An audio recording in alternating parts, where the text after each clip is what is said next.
The problem is these sound good, but once you get into the details of what that means, it becomes very difficult. Can they hedge against that? If they can't hedge against that specific item, can they hedge more generally that asset class? Well, if they can't hedge the asset class, what about other parts of what they're doing in other parts of the institution? Does that mean that once you buy or once you originate one piece of some kind of asset class, you're now prohibited from doing any shorting or hedging with regard to anything else that might be correlated with it? What if you have it goes on and on. It becomes something where it sounds good in first principles and sounds good at a high level. It becomes very, very difficult in practice to see how it works. The second issue I would raise with regard to the question of the CFPA is I also agree that if regulation is done wrong, and this is something I feel quite strongly about, it itself can become its own contagion. It can itself become its own problem. And to some degree, to take a simple analogy, look at if you had an authority that dictated, for example, building standards for everything that had to be built on a Eastern Shore to be a 50-year flood type of standard. That sounds great. And what happens over time is that everybody has to build up to the 50-year standard. If somebody says, I'm going to build to a 150-year standard, the answer is nobody's going to buy their house because it's too expensive, it's going to be too solidly built relative to the other houses around, it's going to look out of place. And so everybody just builds to a 50-year standard. That's great, but when you get a 100-year flood, you wipe out everything. And what we've seen is regulation, especially if you've got homogeneous regulation where it's one size fits all, where it's rules-based as opposed to principles-based, where it's prescriptive as opposed to general in terms of what it's trying to get at, you end up with a system that in essence can become its own contagion. It can become its own worst enemy by creating throughout the entire system everybody looking, even if you have a lot of them, everybody looking relatively homogeneous. And that's a real significant problem with regulation, especially in this industry, and it's something that would need to be addressed. With regard to the CFPA, were to go out and say, these are good mortgages, these are bad mortgages, that's a problem. And one hopes that that's not an approach that they would take and not one that they should be aspiring to. If, on the other hand, you ended up with rules that say, for example, there should be some suitability, borrowing a lesson from the SEC, that if you're going to be giving a mortgage to somebody, it should have some relationship to whether or not you think they could ever pay or whether or not it's more likely than not that they're going to go into a default. That's the kind of thing where you can allow for a very large and very heterogeneous view as to what kind of mortgages can be sold, but still some protection to try to eliminate some of the systemic risk that can then come out of everybody entering into mortgages that they know that they can't possibly repay if housing prices start to go down. So there are different approaches here. It goes back to the question raised earlier, not of less regulation, more regulation, but of good regulation, and of people thinking through in a really good way, what is it that you can put in place? Thank you. Just a brief comment. You mentioned taking the Consumer Protection Agency, and couldn't that be a source of moral hazard, because people would say, well, it gives its seal of approval to their mortgages. You can take that even farther and say that economic policy generally, if it makes the economy work better and you go longer periods of time without recessions and the recessions are milder than they used to be, that in itself sort of creates moral hazard, because leading up to this period, the market was really pricing risk very low. There was very little difference in interest rates between junk bonds and higher quality bonds, and the whole market seemed to be juiced up because economic policy and the general economy was functioning more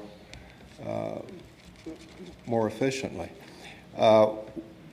In the initial regulatory reform proposal that Geithner put out, there was one item that tried to get at this point of internalizing, and that was that a bank that made a mortgage would have to keep at least 5% of it on its own books, have to eat some of its own cooking.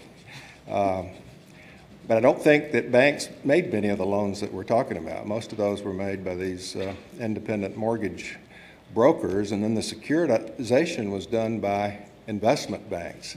There were only two big banks that seemed to be implicated in this whole thing. That was Citicorp and J.P. Morgan, or Chase, and those were the two that had acquired big investment banks. Other than that, it was an investment bank problem rather than a commercial bank problem. So it's hard for me to hear everybody blaming the bankers, because the bankers are the ones that ended up with these mortgage-backed securities on their books, thinking they were good investments, they were liquid, and they were conservative, and had AAA ratings.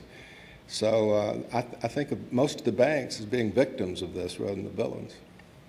There's another issue that hasn't been raised. The mark-to-market accounting, which was across the board for everyone. It's one thing if you're a trading organization where you trade and you mark to market daily, but some institutions, like a life insurance company, hold securities to maturity, having matched their asset and liability. The other issue is some of the holders of CDOs had a mark that was lower or higher than somebody else. And so there was no symmetry. It seems to me you need an exchange where at least you can get transparency as to the value of the security. Okay. Let's take another question from the back. Hi, Steve Dart. I have a question about, in a theoretical world, what would happen if the government got out of the mortgage industry, entirely, except for, certain regulations, as far as, not being involved in Freddie Mae and Fannie Mae, Freddie Mac, compelling the purchase of mortgages, and just getting out of the industry. What would be the advantages versus the disadvantages of that? So whoever wants to take this, can we abolish Fannie and Freddie? Let me just say that Chairman Greenspan, over a period of years, in his testimony before Congress, urged Congress to, I think the term is probably rein in Freddie and Fannie. What he was mainly talking about was not letting them get so big.